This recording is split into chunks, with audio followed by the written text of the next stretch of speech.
পুনর্দৃষ্টি হসপিটালের তরফ থেকে আমি শাইনি মজুমদার। আর আজ আমাদের টক শোতে আছেন doctor Abhishek Majumdar. Welcome sir to our show. নমস্কার।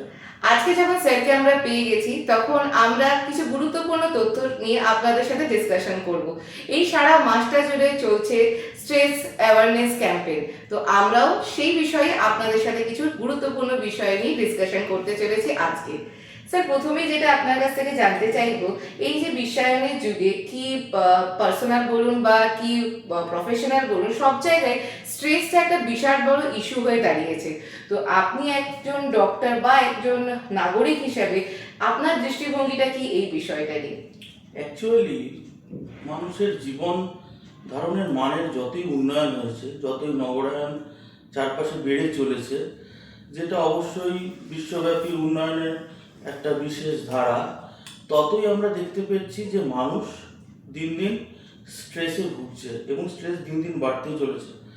আপনি শুনলে হয়তো অবাক হবেন, শুধুমাত্র প্রাপ্তবয়স্ক বা বয়স্ক মানুষরাই নয়, একদম 8 বছরের বাচ্চা থেকে শুরু করে 80 বছরের বৃদ্ধ মানুষ প্রত্যেকেই আজকালকার দিনে একটা অজানা স্ট্রেসে ভুগছে।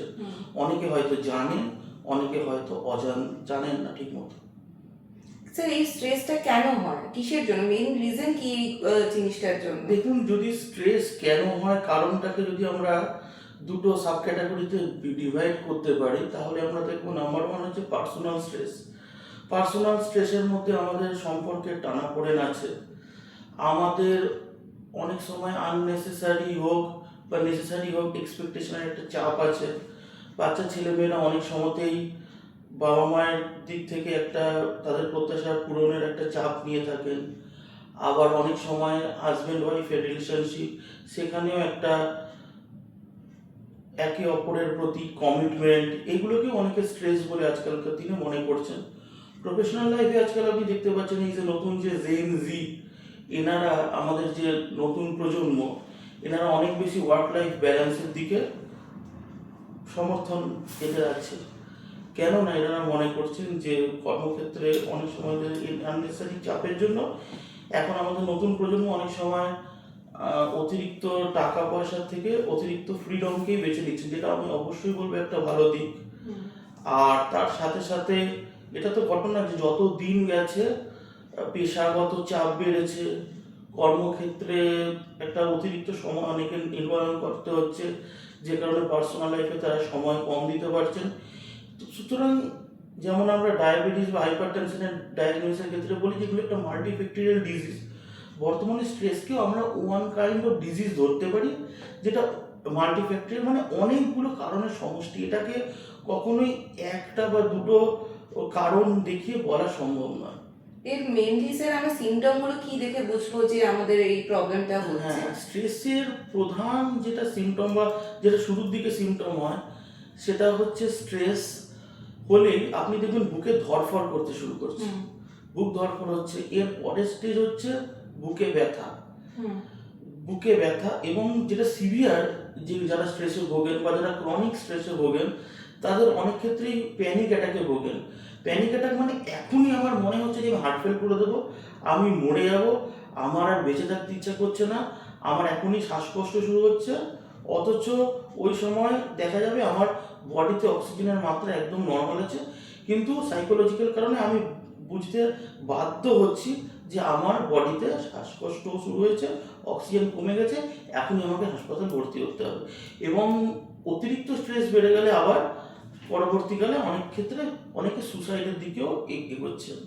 আমরা এইগুলো থেকে প্রিভেনশন কি করে নিতে পারি, কি কি উপায়ে আমরা স্ট্রেসটাকে একটু কমাতে পারি বা রিল্যাক্স লাইফ ডিল করতে পারি? এটাকে আবার আগের মতোই আমি দুটো ভাগে ভাগ করবো। একটা হচ্ছে মেডিকেল, যেটা অবশ্যই ডাক্তারবাবুর কাছেই যেতে হবে।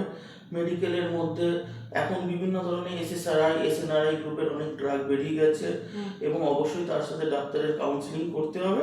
এটা হচ্ছে যখন আপনি ক্রনিক স্ট্রেসে ভুগছেন বা সিভিয়ার মাত্রায় আপনার স্ট্রেস চলে গেছে। ইনিশিয়াল স্টেজে আমার মনে হয় যদি আমরা স্ট্রেস নিয়ন্ত্রণ করতে চাই, যখন আপনার প্রচণ্ড পরিমাণে স্ট্রেসে আপনি ভুগছেন, আপনার বুক ধড়ফড় করছে বা আপনার প্রচণ্ড ভয় লাগছে বা আপনার মনে হচ্ছে এখনই প্যানিক অ্যাটাক শুরু হবে, ওই সময় হয়তো আপনার চারপাশে আপনি কোনো ডাক্তারবাবুকে পাচ্ছেন না বা অতটা সময় আপনার কাছে নেই, প্রথমেই বলবো জোরে জোরে নিঃশ্বাস নিন। ডিপ ব্রিদিং কিন্তু খুব ভালো কাজ করে এইগুলোর মধ্যে। দ্বিতীয় কথা হচ্ছে আপনি সঙ্গে সঙ্গে 2 থেকে 3 গ্লাস জল খান। তারপর আমরা বলবো যেই জায়গাটা হয়তো আপনার স্ট্রেস হচ্ছে ওই জায়গাটা থেকে আপনি কিছুক্ষণের জন্য একটু বাইরে বেরিয়ে আসুন। যদি আপনার 1 BHK 2 BHK রুম হয়, সেক্ষেত্রে আপনি সেই ফ্ল্যাট থেকে বাইরে বেরিয়ে আসুন, নিয়ে একটু নিচে পায়চারি করুন কিছুক্ষণ। আর যদি একটি রুম থাকে, সেক্ষেত্রে আমরা বলবো যে আপনারা নিচে অন্য কোনো মানুষের সাথে কথা বলুন, অথবা গল্প করুন, অথবা একটু ওই জায়গা থেকে ওই সিনারি থেকে বেরিয়ে আসুন। নাম্বার 3 হচ্ছে, আমরা দেখেছি যে আমাদের মস্তিষ্কে সবুজ রঙের দিকে তাকালে, সবুজ গাছপালার দিকে তাকালে, যেন আমরা তো শুরুতে যখন আদিম মানুষ ছিলাম আমরা তো সবুজের মধ্যেই বাঁচতাম, তো তখন কিন্তু সবুজ জিনিসটা আমাদের মনের মধ্যে একটা শান্তির প্রতীক। নাম্বার 4 হচ্ছে, বাবা মাদের ক্ষেত্রে একটা আমার আবেদন থাকবে যে নিজের এক্সপেকটেশনের পুরো দায়ভার ছেলের উপর দিয়ে দেবে না। দেখুন, বাচ্চা আমাদের কাছে কিন্তু খুব একটা আদরের জিনিস, কিন্তু আপনাকেও বুঝতে হবে যে যত দিন এগিয়েছে কাজকর্ম করা বা সাফল্য পাওয়ার যে পরিধি, সেটা আস্তে আস্তে কিন্তু একটু ছোট হয়ে দাঁড়িয়েছে। আর আরেকটা খুব ইম্পর্টেন্ট জিনিস বাচ্চাদের ক্ষেত্রে, বাবা মায়ের ক্ষেত্রে আমি বলবো যে বাচ্চাকে না ছোটতে বেলা থেকে অল্প অল্প একটু হার্ডশিপ দিতে থাকুন, যাতে জীবনে তো সবারই আপস অ্যান্ড ডাউনস আসবে, ভালো সময় খারাপ সময় আসবে। তো সেই সময়টার জন্য যদি বাচ্চাকে আমরা আগে থেকেই প্রস্তুত করতে পারি ছোটবেলা থেকে, সে যতটা নিতে পারবে তার মধ্যে অল্প অল্প করে ছোট ছোট, তাহলে যখন সে বড় হবে তখন সে অনেকটা তার চাপ নেওয়ার কিন্তু ক্ষমতা বেড়ে যাবে। এটাকে বলা হয় একটা পারফেক্ট গ্রুমিং।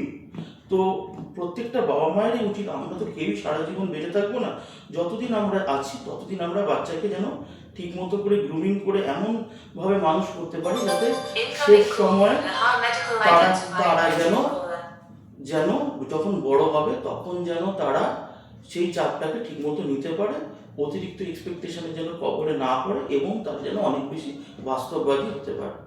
স্যার, সাধারণ মানুষের উদ্দেশ্যে কি মেসেজ দিতে চান আপনি এই বিষয়ে? সাধারণ মানুষের উদ্দেশ্যে একটাই মেসেজ দিতে চাই, জীবনে উত্থান পতন থাকবেই, আপ ডাউনস থাকবেই।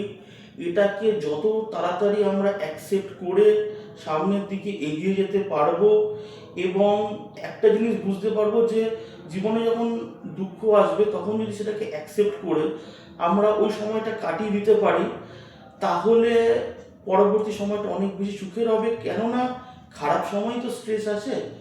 একটা জিনিস মনে রাখবেন, খারাপ সময়ের একটা ভালো দিকও আছে, সেটা হচ্ছে খারাপ সময়ও কেটে যায়।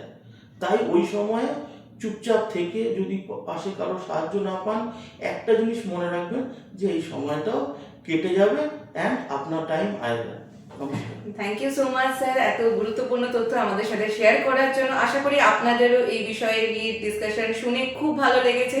আপনারা যদি আরও কোনো বিষয়ে জানতে চান তাহলে আমাদের নিচে কমেন্ট সেকশনে কমেন্ট করে আমাদেরকে জানাতে পারেন, এবং এই বিষয়ে যদি আপনাদের কিছু জানানোর থাকে তাহলে আপনাদের মতামত আমাদের নিচে কমেন্ট সেকশনে কমেন্ট করে জানাতে পারেন। অ্যাজ সুন অ্যাজ পসিবল আপনাদের কমেন্টে রিপ্লাই দেওয়ার আমরা চেষ্টা করব।